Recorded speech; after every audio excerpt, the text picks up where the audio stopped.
Дараагийн мэдээг танилцуулъя. Хэдэн сарын өмнө Монгол улсад Монгол улсын иргэн нийгмийн үйлчилгээ авахын тулд тоон гарын үсгээ өгөх шаардлагатайгаар дүүргийн улсын бүртгэлдээ хэвтэрт байх үедээ очиж байгаа юм бичлэг олон нийтэд тархаж байсан. За тэгвэл түүнтэй төстэй за илүү ноцтой явдал бол энтгэгт болсон байна. За энтгийн зүүн хэсэгт амьдардаг нэгэн эр эгчийнхээ хадгаламжийг авч чадаагүй байна. За тийм учраас нас барсныг нь нотлохын тулд арга гасных нь үлдэгдлийг нь банкнд аваачих шаардлагатай байдал үүссэн байна. За энэ 7 хоногт Одишо мужийн 52 настай Житу Мунда эгчийнхээ цогцыг банкнд аваачиж байгаа бичлэг захин ертөнцид тархсан олонний дургуутслыг төрүүлсэн. За тухайн иргэн эгчийгээ нас барсныг аль бие ёсоор нотлох баримтыг үзүүлж чадаагүй улмаас мөнгө авах гэсэн олон удаа хийсэн орлого нь бол бүтлгүүц учраас энэ үйлдэлийг хийхээс өөр аргагүй байдалд хүрсэн байна.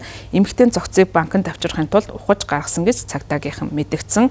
Банк ингэж хүссэн гэдгээ үгүйсгэсэн. За зөвхөн хуулиар шаардсан баримт бичгийг л шаардсан гэж хэлж байгаа. За мөн уг хэрэг явдалтай холбоотой иргэний хэлж байгаа зарим мэдээлэлтэй нийцэхгүй байгаа, санал нийлэхгүй байгаа гэдгээ банкны зүгээс илэрхийлж байгаа. За мөн тус банк Мундагийн хэлсэн шалтгаан тайлбарын бусад хэсгийг няцаасан гэдгээ хэлсэн. За даваа гарагт конжихоор дүүрэх тулсан энэ үйл явдал нь улс орон даяар хүмүүсийн анхаарлыг татсан. Орон нутгийн удирдлагууд болон банкыг тухайн хүнд туслаагүй гэж хүмүүс шүүмжилж байгаа.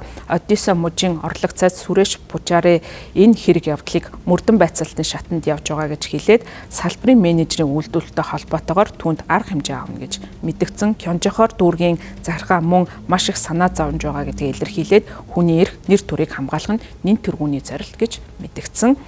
Иргэн Мундагийн хувьд BBC Хэнди телевизэд бас ярьцлага өгсөн байна. За тэрээр ярьцлагатаа дуртахдаа 56 настай эгч Клара нь энэ оны ихэр нас орсны дараа тухайн асуудал үүссэн юм байна. За эгч нь бол өдрөөр ажилдаг хүсний ажилчин байсан. За нөхөр хүү хоёр нь нас орсныхаа дараа төрхөмдөө буцаж ирсэн. За нас орохоосаа хэдэн сарын өмнө бол өөрт байсан малаа зараад 19,300 рупи буюу ам доллар шилжүүлвэл $203 банкнд хадгалуулсан байсан юм байна. За Мунда эгчигээ нас орсны дараа банкны салбарт хэд хэдэн удаа очисон боловч мөнгийг авч чадаагүй байна.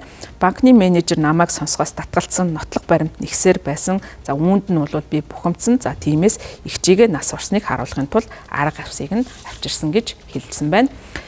За энэхүү захин ертөнцид вайрал болж тархсан видео бичлэгт Мунда банк руу шуудаад боосон арга гасны үлдэгдлийг авчирч байшингийнх нь үүдний гадна талд байрлуулж байгаа бичлэг нь харагдаж байгаа. За видеог нь хэн авсан гэдэг нь одоогийн байдлаар тодорхойгүй байна.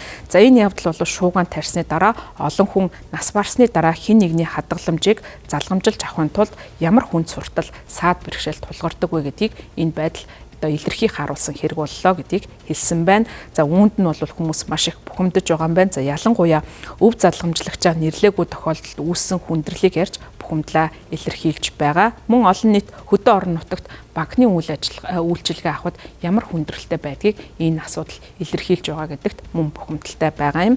Энэхүү шуугаан дэгдсэний дараа хэрэг явдал болсон Одишо Граммийн банкыг ажилуулдаг Indian Overseas банкны ажилтнууд талигачийг бичлэн авчрахыг хүссэн гэдэг мэдээллийг буруу ташаа мэдээлэл гэж няцаасан байна. За иргэн Мундад бол процессын талаар мэдээлсэн боловч дагаж мөрдөөгүй гэж тус банкнаас хэлж байгаа юм. За тэрээр анх эрэхтэй бол согтуу байдалтай ирээд өмнө самуун дэгдээж дараа нь эрэхтэй цогцос авч ирсэн гэд нөхцөл байдлыг бол сэтгэл төвчүүлсэн үйл явдал гэж тодорхойлсон байна.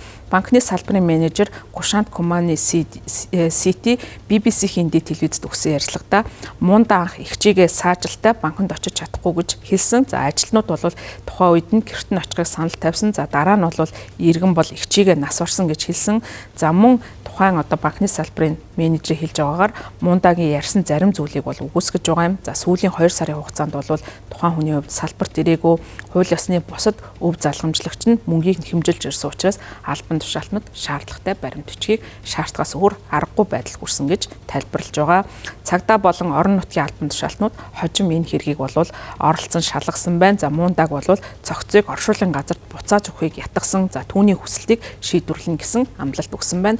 Албаныхан түүнд тусламж болгон 30,000 рупи санал болгосон байна. За мөн лавг гараг гэхэд албан тушаалтнууд нас барсны гэрчилгээ болон хууль ёсны өв залгамжлагчийн баримт бичгийг нь гаргаж өгсөн. За мөн банкнд байгаа мөнгийг гэр бүлийнхэн гишүүд нь хүлээлгэн өгсөн гэсэн ийм мэдээллийг дамжуулж байгаамаа.